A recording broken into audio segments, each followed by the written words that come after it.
Bienvenidos amigos a una nueva sesión de Historia del Pensamiento Económico siguiendo a Murray Rothbard. Ya en las sesiones pasadas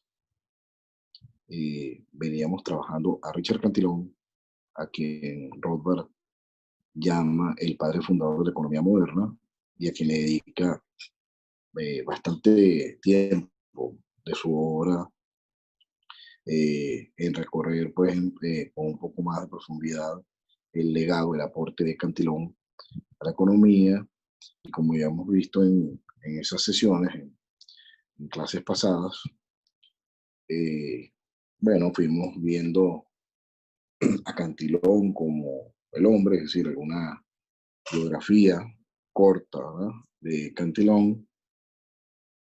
Luego estudiamos la metodología y recordamos que era el tema de aproximaciones pues, sucesivas, del ceteris paribus, de hacer teoría económica desde lo más básico o lo más simple a lo más complejo, y ir, digamos, desarrollando teoría, moviendo alguna variable, dejando el resto de las variables fijas, y así, que es el ceteris paribus. Luego estuvimos viendo sus aproximaciones, pues, o sus aportes en cuanto a la teoría del valor, el tema del valor subjetivo, el valor intrínseco como concepto de Cantillon, que es definido, pues, como el costo de producción. Eh, y bueno, el tema de precios, el tema de si los costos determinan los precios, si los precios son los que determinan los costos. Este, estuvimos hablando también, recuerdo, pues algunas cosas para poder empalmar la sesión de hoy. Los aportes de Cantillon sobre la incertidumbre y el empresario, el tema de la teoría de la población y su relación con Malthus, la economía espacial, el aporte de Cantillon en cuanto a los costos de transporte, el desarrollo o espontáneo o natural de los mercados urbanos. Eh, bueno, si era más eficiente que la producción estuviera cerca de la fuente de materias primas o lejos, o más cerca de los centros urbanos, y así. Este, ese aporte Cantillon en cuanto a la economía espacial. Luego hablamos la sesión pasada, culminábamos con la visión o los aportes de Cantillon en cuanto al dinero y análisis de proceso. Y vemos que esta sesión pues, fue muy importante. Pues ahí vimos cosas como el efecto Cantillon, por ejemplo, ¿no? Como la inflación de la moneda, o como la moneda, digamos, eh, cuando se emite y se lanza pues al torrente de la economía. Bueno, como vemos que los precios primero no se mueven no se elevan de forma homogénea, sino más bien los precios relativos van cambiando. Y eh, como los distintos receptores de la economía, desde los primeros beneficiarios a los últimos, pues van afectando su riqueza en la medida que el dinero circula, y vemos como hay una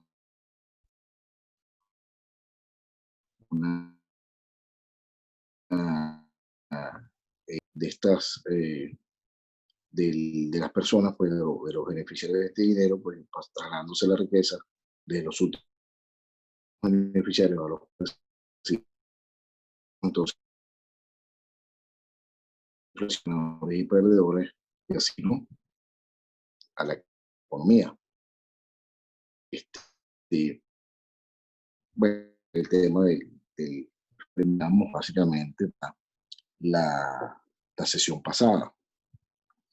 Eh, en esa sesión vimos pues, que Cantillon desarrolla el tema de la teoría cuantitativa del dinero, bueno, ampliamente, pues, el tema de velocidad de circulación, tema cuando se aumenta la oferta monetaria, el efecto en los precios, en la misma velocidad de circulación de esto, y así.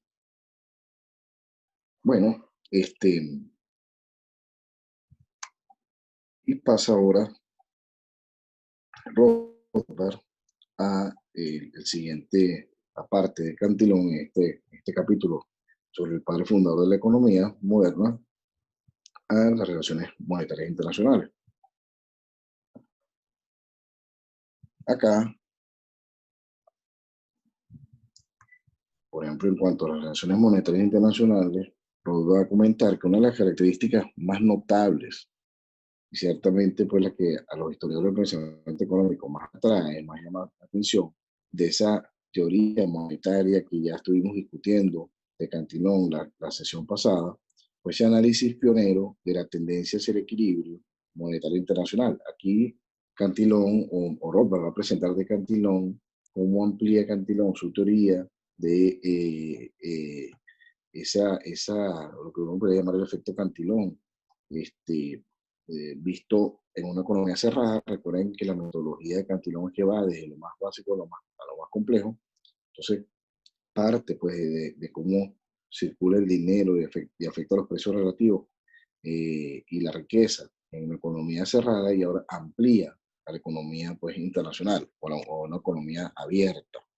Incluye pues ahora la relación en el comercio pues internacional, la relación de comercio entre los países. Entonces, bueno, ya comenta Rothbard que él es pionero en la tendencia hacia el equilibrio monetario internacional,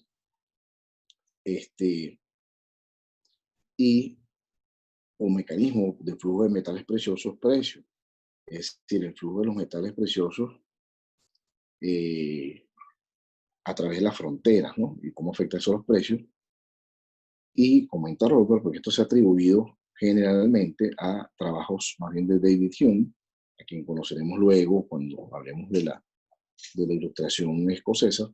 Entonces, que justamente el siguiente capítulo que estudia, o que vamos a estudiar, de Rothbard, de historia del pensamiento económico de Rothbard. Bueno, el tema está en que para Rothbard es pionero Cantillon en este análisis o con este aporte sobre el mecanismo de flujo de los metales preciosos de precio, y no, bueno, como normalmente se ha atribuido a David Hume.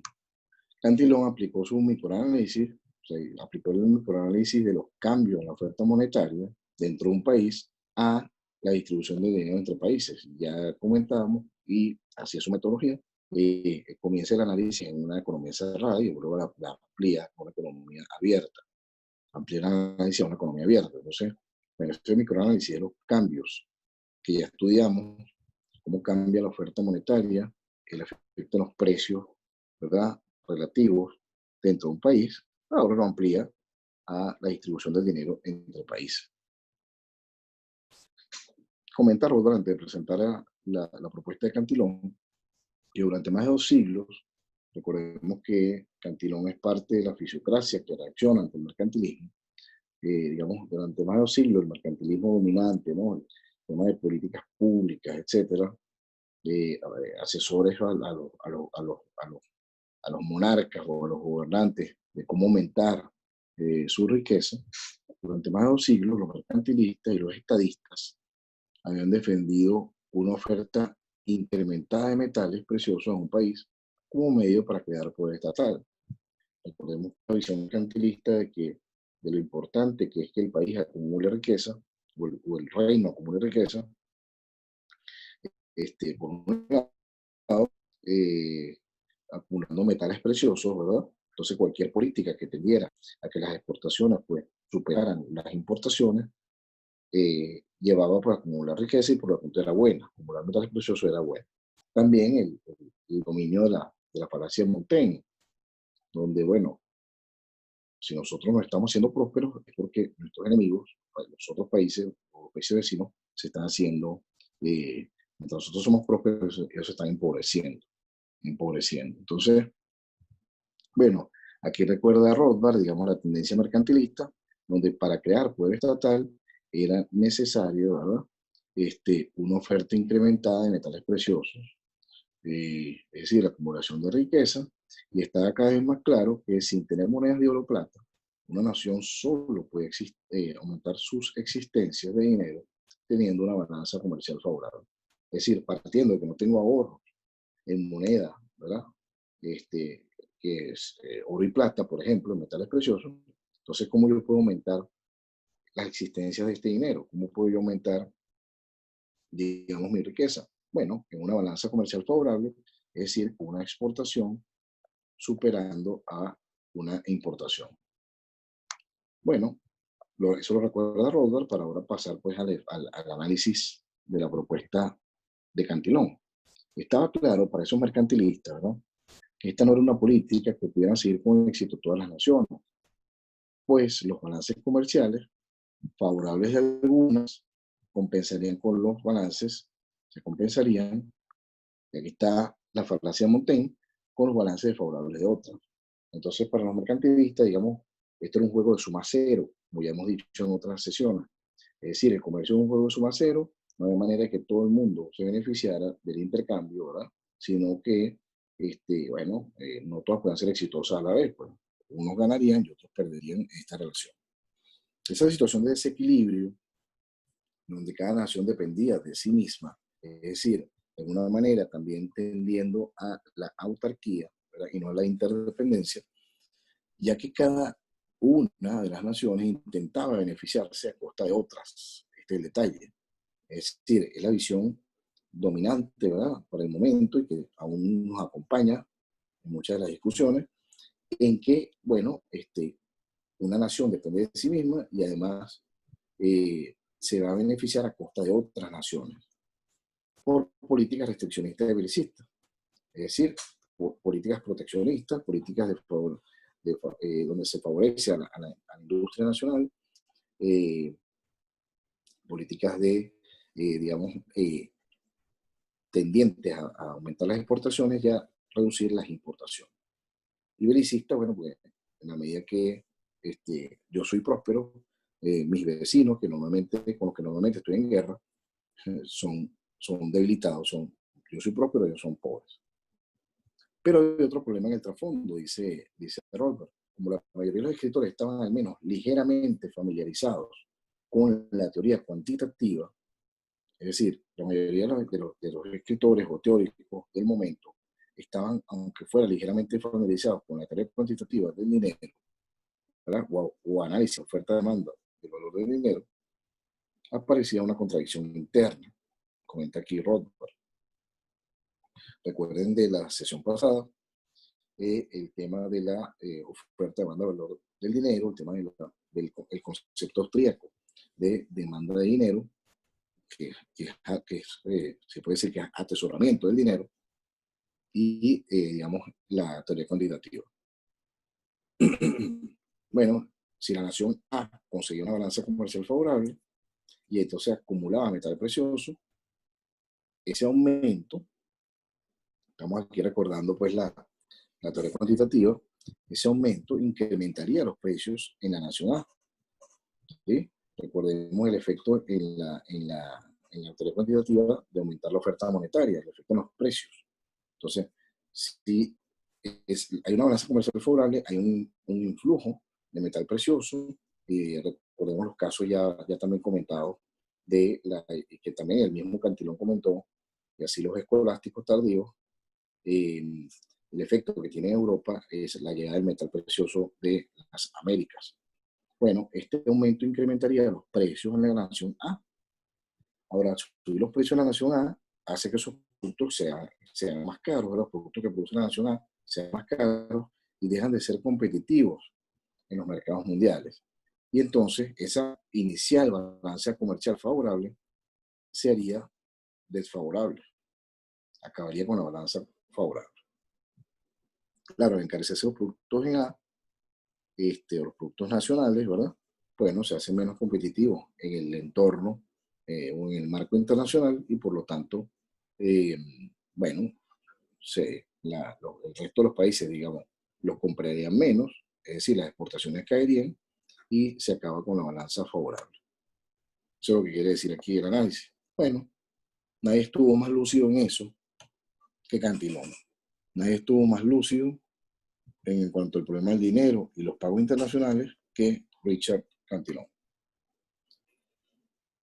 Apuntaba Cantillon que esos metales preciosos pueden ser adquiridos dentro de un país excavando minas Por ejemplo, mira, imagínense que se consigue una mina nueva, entonces aumenta el influjo de metales preciosos, o mediante subsidios, guerras, pagos invisibles, ¿verdad? Tomando prestado, también aparecen nuevos recursos, eh,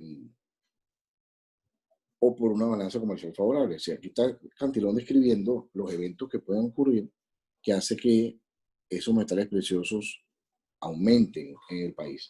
Bueno, aparecen nuevas minas, o hay una guerra, pues yo tengo el botín, digamos, del triunfo, o hay pagos invisibles, tomando prestado, ¿verdad? O por una balanza comercial favorable. Todo esto, exportaciones mayores que importaciones, entonces se acumula riqueza. O me prestan dinero y así se acumula riqueza, hay un flujo de dinero al país. Y así, ¿no? Bueno, para entonces, el análisis del proceso de Cantillon, o bien los propietarios de minas, o bien los exportadores gastarían o prestarían el dinero.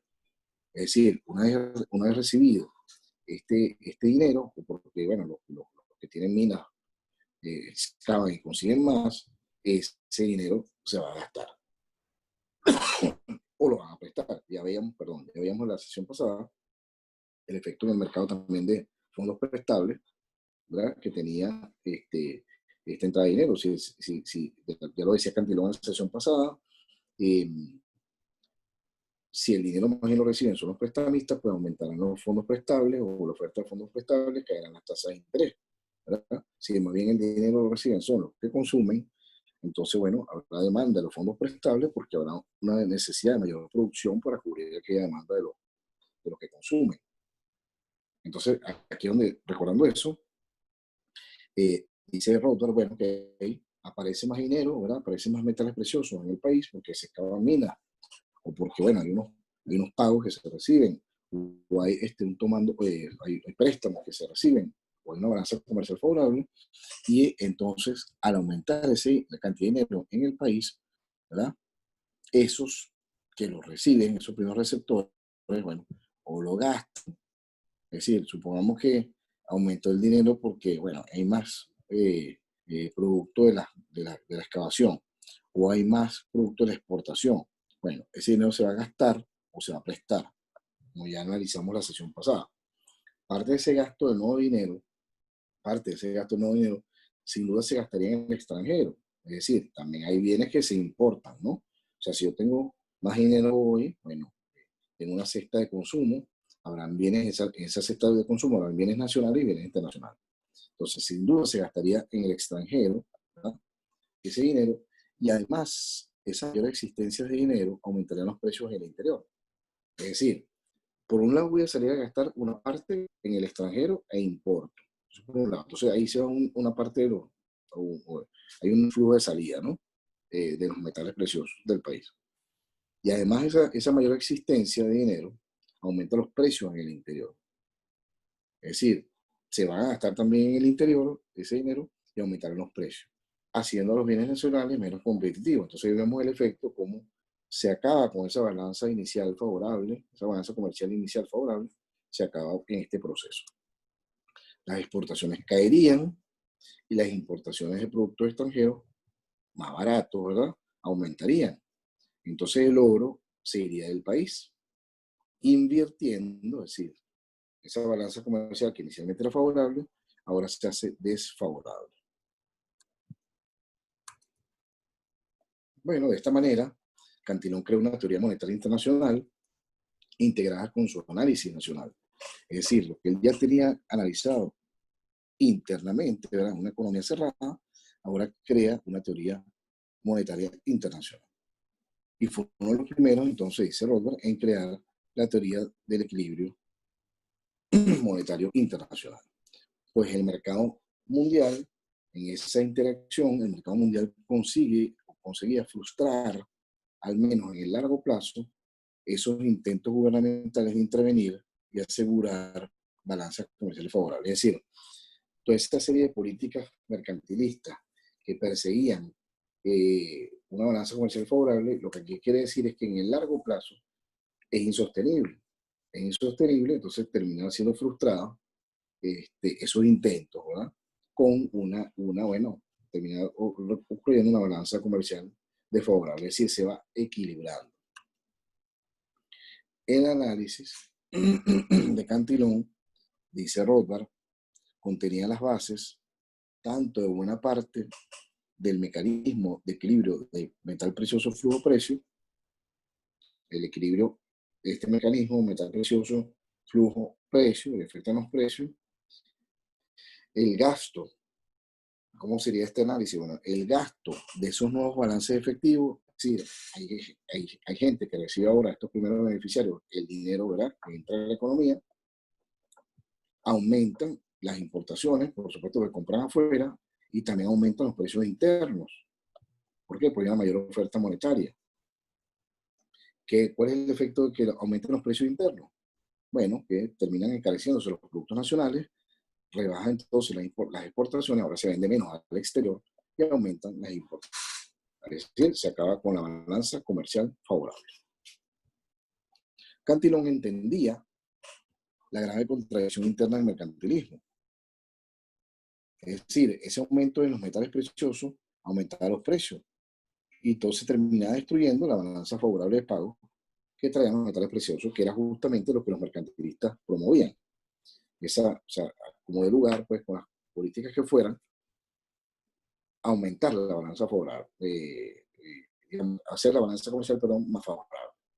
Pero lo que aquí dice Cantillon, y digamos, le parecía una contradicción interna del mercantilismo, es que, bueno, llegan los metales, digamos, preciosos, aumentan y afectan los precios, y eso termina destruyendo la balanza favorable. Entonces, claro, aquí Rothbard comenta que hay una forma insatisfactoria, un poco, digamos, incoherente para Rothbard, pues de Cantillon, que era que, bueno, mire, como el influjo de dinero llega, o sea, igual llega la entrada de metales preciosos, él le aconsejaría al rey, bueno, atesórelo. Es decir, no gaste, guárdelo. ¿No? ¿Para qué? Bueno, para que no aumenten los precios. ¿Sí? Para que no aumenten los precios. Entonces, digamos que al atesorarlo, el rey, bueno, los precios o sea, como el rey no se lo gastaría, entonces los precios internos no se afectarían y, bueno, se mantiene esa balanza favorable en inicio. Pero dice Rothbard que, bueno, esto es insatisfactorio porque se supone que en algún momento ese dinero que se recibe termina gastándose. Y una vez gastado, tendrá entonces lugar, se quiera o no, el aumento de precio temido. Es decir, al final va a terminar gastándoselo también el rey. Dicho de otra manera, es muy difícil contener esa tentación de gastarlo. Sin embargo, Salerno ha introducido una advertencia en ese halago, ese encomio a la teoría de Cantillon, apuntando que se le ha calificado solo como un teórico del semiequilibrio, porque no dio una imagen satisfactoria de cómo sería el estado de equilibrio en el largo plazo. Y no pensó, entonces, este señor o sea, Cantillon es del teórico del semiequilibrio porque no pensó en que en el largo plazo se tendía a un equilibrio firmemente, ¿no? La economía mundial como un todo.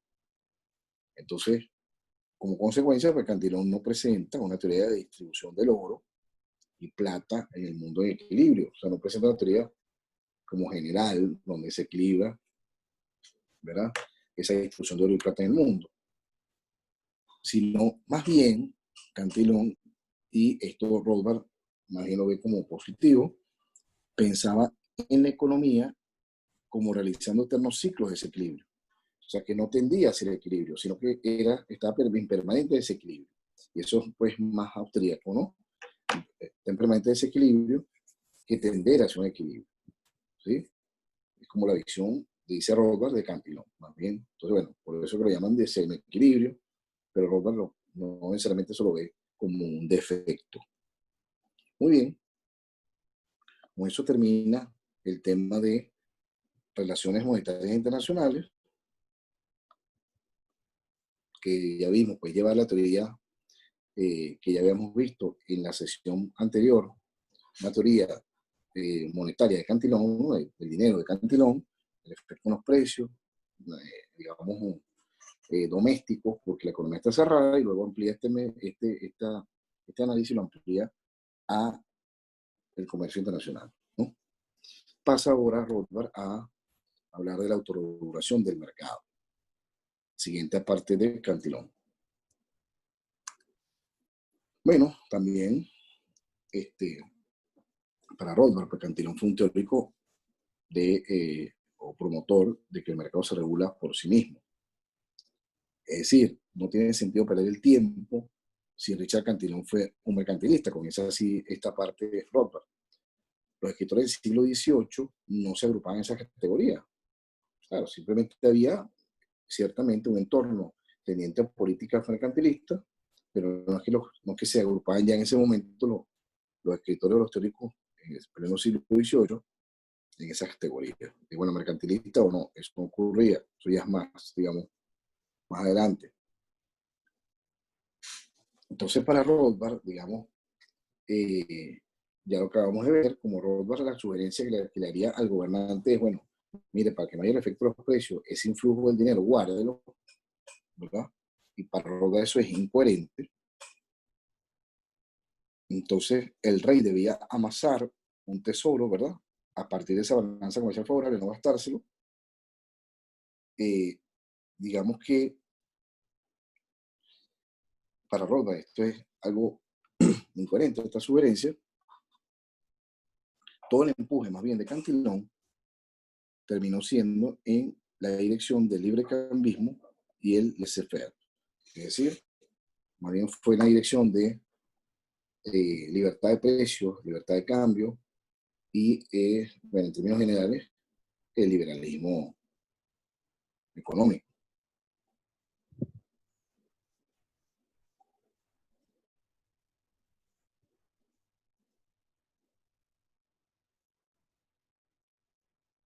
Muy bien.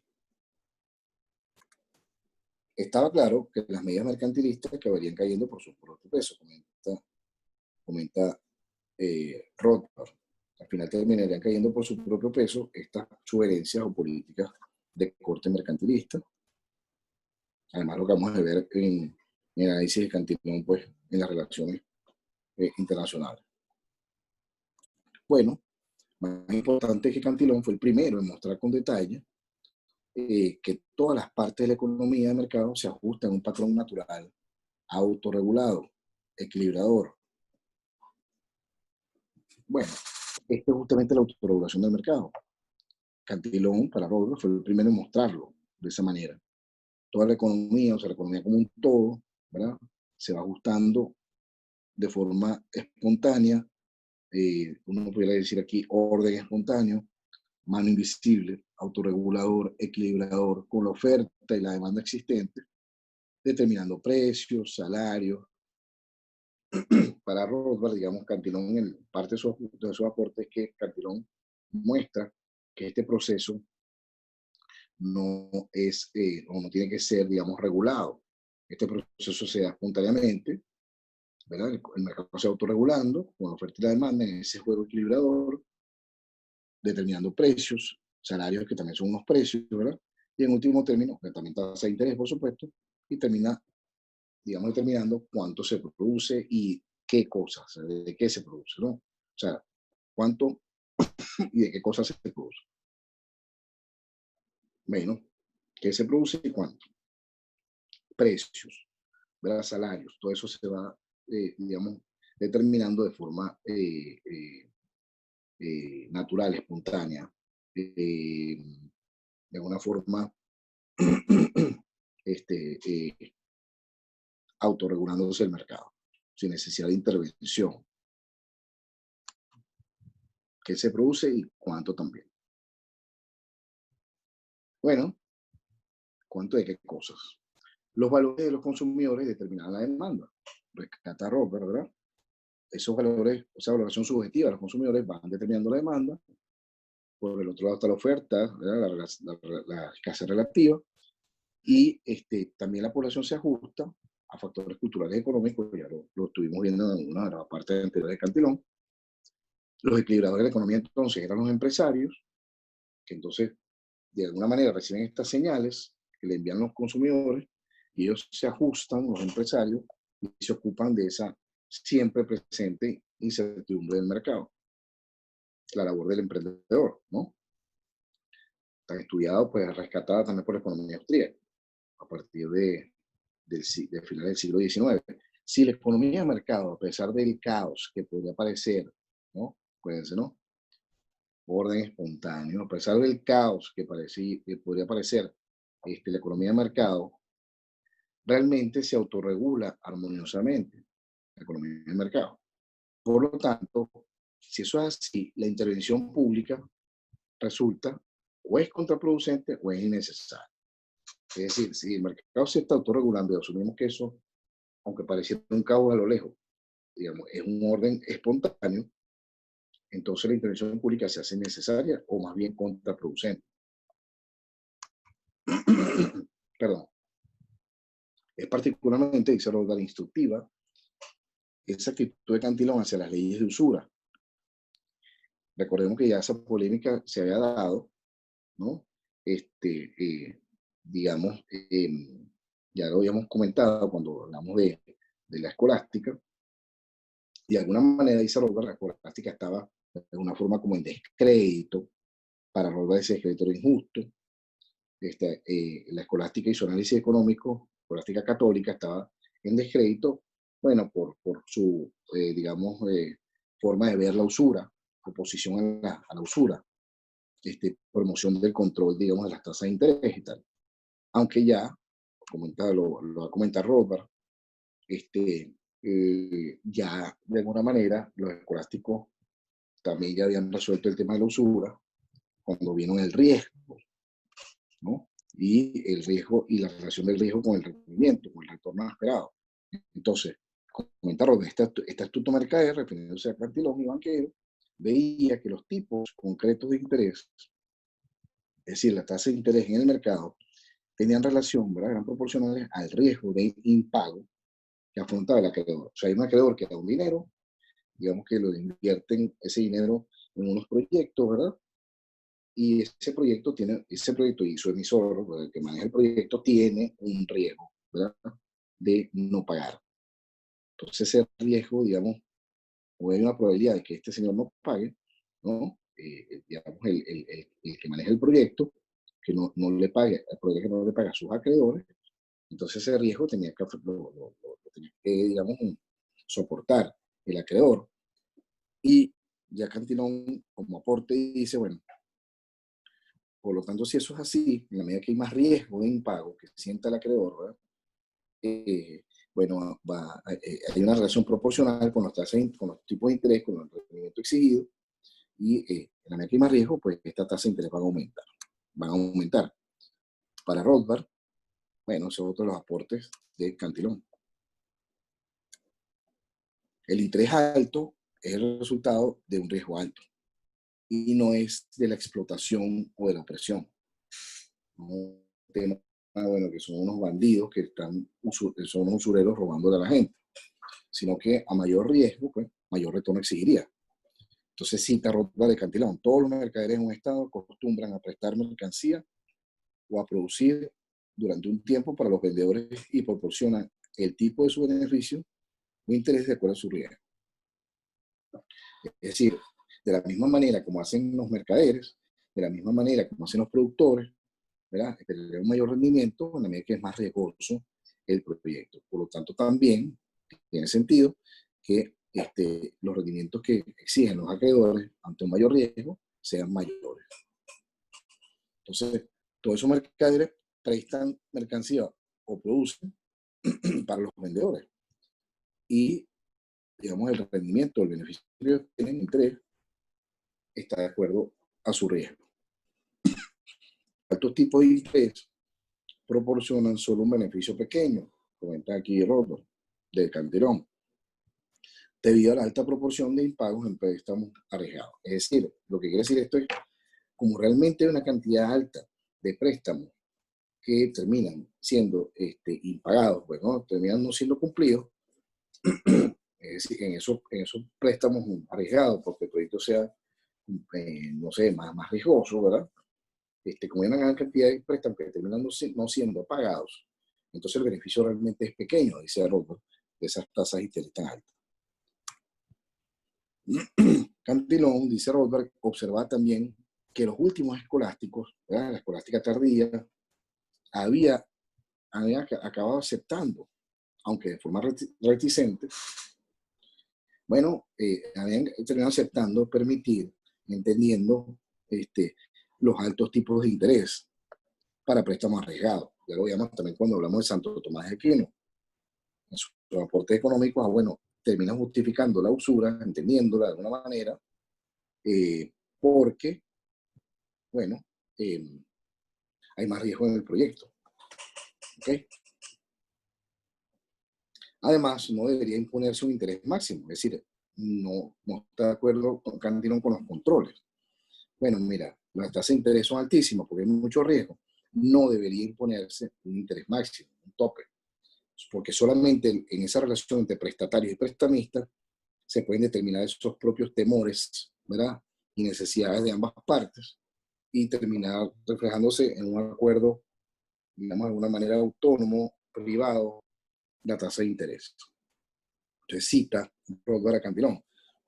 Sería muy difícil encontrar cualquier límite concreto, ya que los negocios dependen en realidad dependen los negocios de los miedos de los prestamistas y la necesidad de los prestatarios. Es decir, que uno dijera, bueno, a partir de qué punto esto es usura, a partir de qué porcentaje es alto, es bajo, esto es usura, no es usura, dice Cantillon, citando Cantillon, que eso es muy difícil de calcularse, de encontrarse, el límite, cuál es el tope, porque al final depende de una relación entre, digamos, prestamistas y prestatarios, que solamente ellos como están más cerca del proyecto, del negocio y de la realidad del dinero y de la competencia que es por fondos prestables, bueno, y las alternativas que hay proyectadas en la economía, bueno, entonces ellos solo pueden determinar esa tasa. Perdón. Finalmente, Cantillon veía que las leyes de usura solo podían restringir el crédito. Es decir, una ley de usura que le pone un límite, que le pone un tope a esa tasa de interés cobrable, bueno, o que se podía cobrar, bueno, terminaba, como cualquier control de precios, terminaba generando escasez. Es decir, un control de precios máximo, cuando el precio de mercado determina que tiene que ser más elevado, termina generando escasez. Igual pasa con la tasa de interés. Si por los riesgos de los proyectos, en esa interacción libre de oferta y demanda de fondos prestables, la tasa de interés se dispara, ¿verdad? Por encima de un tope que está regulado, entonces termina habiendo escasez, en ese caso de fondos prestables. Por lo tanto, termina restringiendo el crédito y eso termina ocurriendo, como siempre en el mercado, cuando hay un control de precios, termina generándose un mercado negro, inevitablemente. Es decir, también va a haber un mercado de fondos prestables, perdón, inevitablemente. Ese mercado de fondos prestables, perdonen, ese mercado de fondos prestables va a ser de tipo de interés más alto todavía, ¿no? Bueno, como ocurre en todos los mercados controlados. Perdonen, por favor. Por tanto, las leyes de usura no rebajarían los tipos de interés. O sea, no tienen el efecto de lo deseado de que la tasa de interés sea más baja, sino que más bien la aumentarían. Y cita Rothbard de nuevo Cantillon.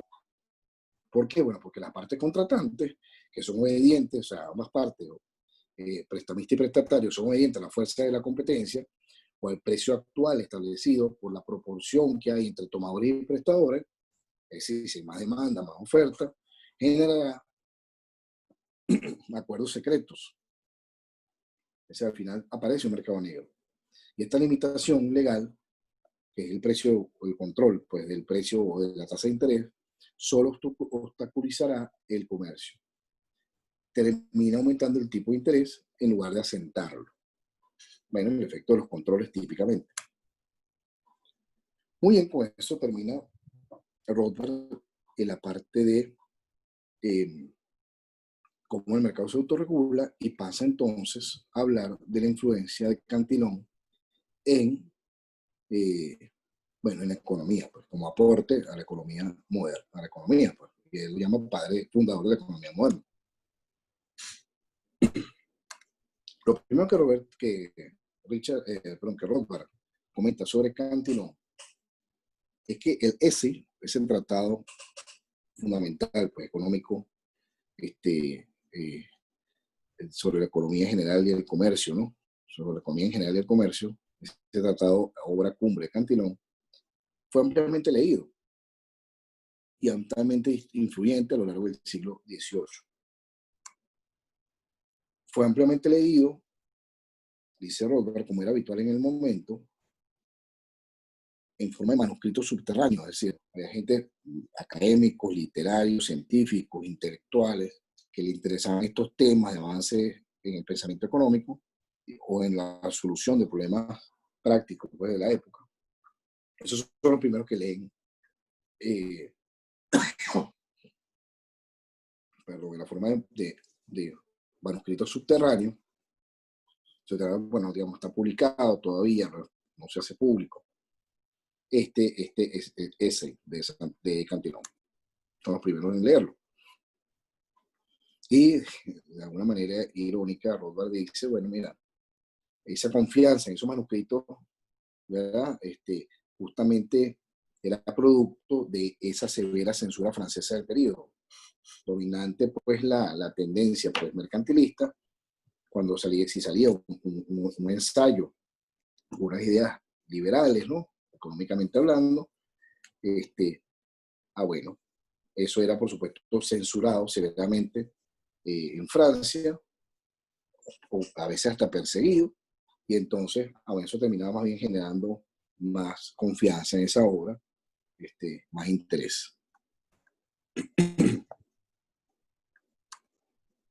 El S fue ampliamente leído desde su escritura a principios de 1730, de la década de los 30 del siglo XVIII, y aún más después de su publicación en 1775. Se leyó aún más, 1755. Perdón. Bueno, dice Rothbard que fue leído ansioso y plenamente por la primera escuela de economistas. La primera escuela de economistas para Rothbard son los fisiócratas, que es justamente el grupo del que es parte Cantillon. Son los primeros que leen esta obra ansiosamente. Y en particular, el gran socio de Cantillon, o compañero de viaje, pues, en estas aventuras del pensamiento económico, el famoso Turgot, Anne Robert Jacques Turgot. En esa sociedad, nosotros hablamos de Turgot cuando hablamos de los fisiócratas, ¿verdad? En esa sociedad cosmopolita del siglo XVIII, en la que están, pues, entremezclados intelectuales británicos y franceses, el S fue sin duda leído, dice Rothbard, y repetido por el filósofo reconocidísimo escocés David Hume, a quien conoceremos, pues, en la Ilustración escocesa, que es la próxima sesión, o comienzo, pues, el capítulo siguiente. Entonces, dice Rothbard que este ensayo de Cantillon tuvo el honor de ser uno de los muy pocos libros citados, ¿verdad? Citados del amigo íntimo de Hume, Adam Smith. Bueno, el que normalmente se conoce como el padre de la economía. Pero bueno, resulta que sí, Adam Smith es el padre de la economía y uno de los pocos libros citados, y para algunos historiadores del pensamiento económico, el libro más citado de La riqueza en las naciones por Adam Smith. Entonces, bueno, si Adam Smith es el padre, entonces pareciera que Cantillon es el abuelo de la economía, ¿no? Aunque Rothbard lo llama el verdadero padre de la economía moderna. Entonces, bueno, Rothbard comenta que Smith más bien era un hombre hiperdesarrollado, con un hiperdesarrollado sentimiento de propiedad, es decir, todo era de él, ¿verdad? Todas las ideas eran originales de él, y eso, bueno, le tendía, pues, a dejar de citar, impedía citar o reconocer a muchos predecesores. Entonces, más bien, dice Rothbard, ante ese hiperdesarrollado sentimiento, ¿verdad?, de propiedad, que Smith cite, y además bastante, hay que revisar cuántas veces, ahorita no recuerdo, bueno, son 8 veces, tengo la duda, en la riqueza de las naciones a Cantillon, si eso es así, conociendo al personaje, dice Rothbard, ¿no? A que le cuesta reconocer el trabajo de predecesores, quiere decir entonces que Cantillon es muy importante, o los aportes de Cantillon son fundamentales para que Smith lo haya reconocido.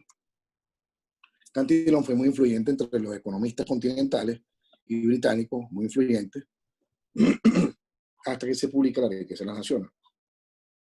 Fíjense que ya comentamos que durante el siglo XVIII fue muy influyente antes de su publicación y luego de ella, el ensayo, ¿no?, de Lessing, de Cantillon, fue muy influyente hasta que se publica La riqueza de las naciones en 1776 por Adam Smith. De ahí para adelante, la historia es otra. Luego que se publica La riqueza de las naciones, ese conocimiento o esa influencia que Cantillon tenía en, digamos, en pensadores siguientes, ¿no? O incluso que pudiera influir en las políticas económicas de los venideros años, bueno, ese conocimiento fue preso de la costumbre general post-smithiana de ignorar a todos y cada uno de los economistas anteriores. Es decir, se publica La riqueza de las naciones en 1776 y Cantillon también cayó en desgracia, bueno, producto de esa costumbre general, comenta Rothbard, post-smithiana, de que todo lo anterior a Smith no existió, pues, se ignora o no sirvió, ¿no? No sirve. Bueno, también le pasó lo mismo al ensayo de Cantillon. Esa costumbre general del siglo XIX de olvidar el conocimiento de economistas previos a Smith cometió una gran injusticia, dice Rothbard, contra economistas anteriores, ¿verdad?, entre esos Cantillon, y dio lugar a la errónea y que aún se comparte, ¿verdad?, ampliamente, ilusión de que la ciencia económica nació, ¿verdad?, de golpe de la cabeza de un gran hombre. Es decir, esa idea para Rothbard pues errónea, ¿verdad?, pero muy difundida, de que la ciencia económica es de Smith para acá, ¿no? Es decir, nació de la cabeza, de un solo golpe, de la cabeza de un gran hombre, Smith. Dice Rothbard, compara, pero igual que se supone que Atenea nació completamente desarrollada y armada de la fuente de Zeus. Es decir, hacia atrás no hubo nada y de repente, Riqueza de las Naciones, 1776, nombre completo es Una investigación sobre la naturaleza y las causas de la riqueza de las naciones, y de ahí para adelante empezó la economía.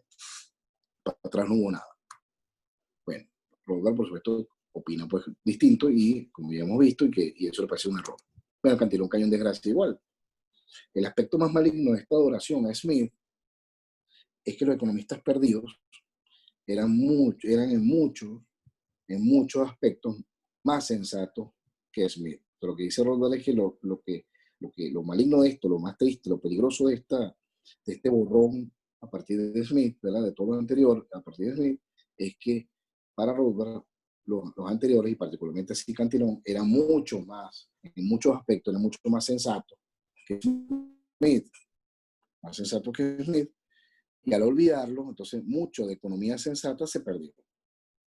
Al menos un siglo, dice, porque de 1776 a la revolución marginalista de 1870, de la década de 1870, hay casi un siglo, ¿no?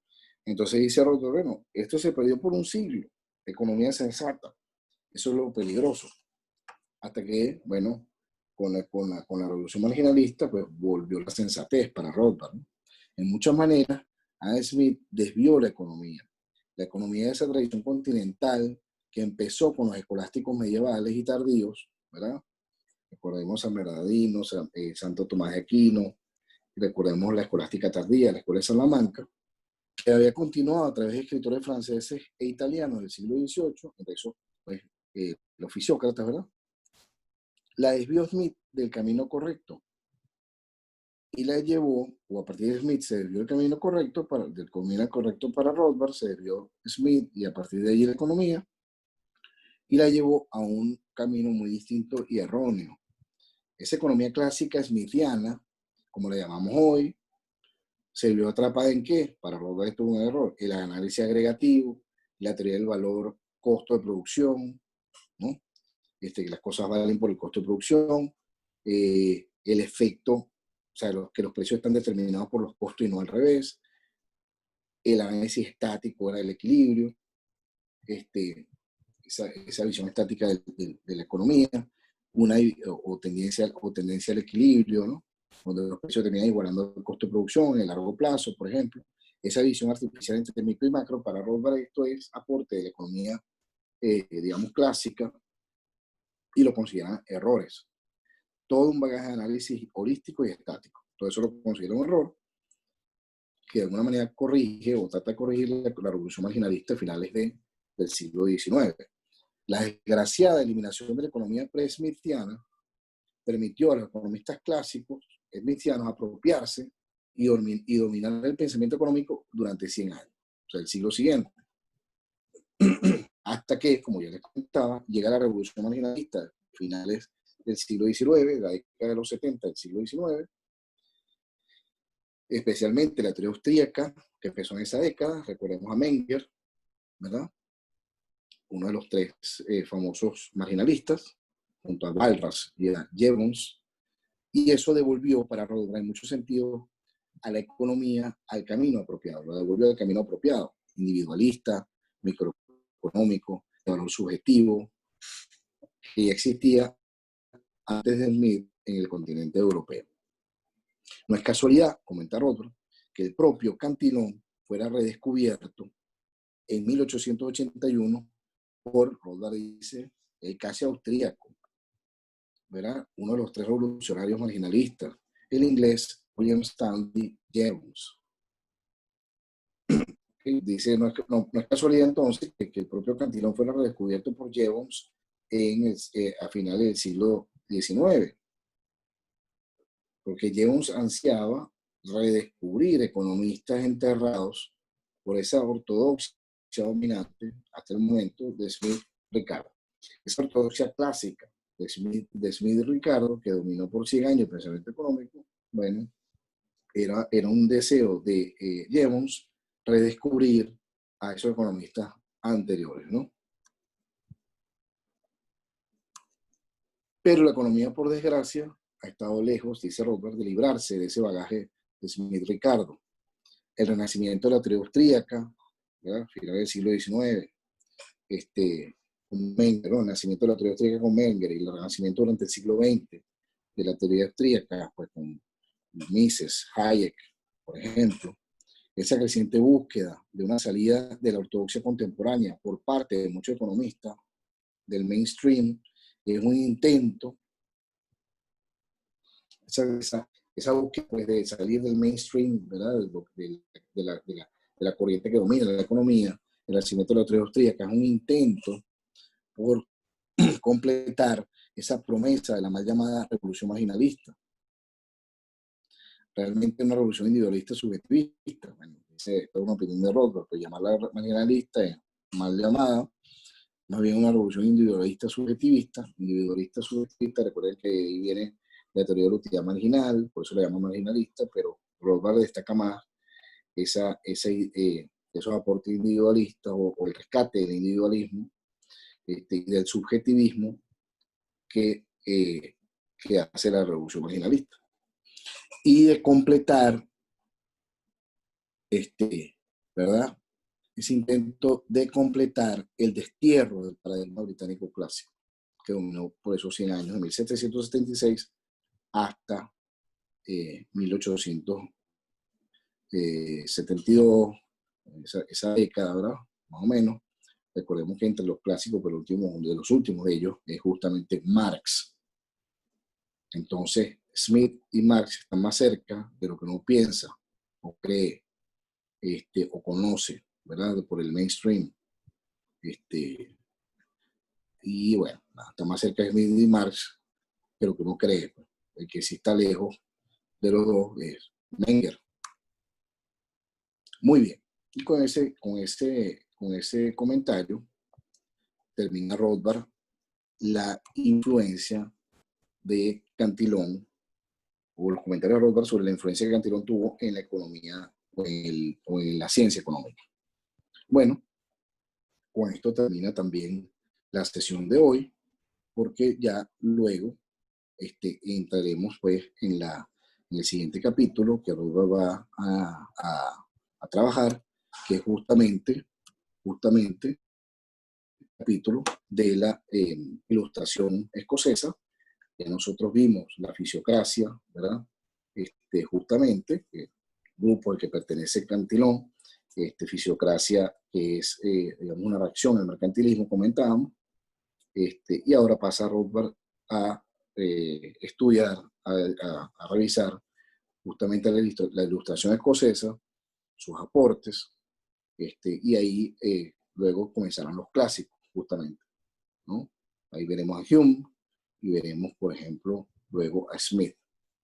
Muy bien, dejamos entonces la sesión hasta acá, que esté muy bien y nos vemos en una próxima ocasión. Saludos y hasta luego.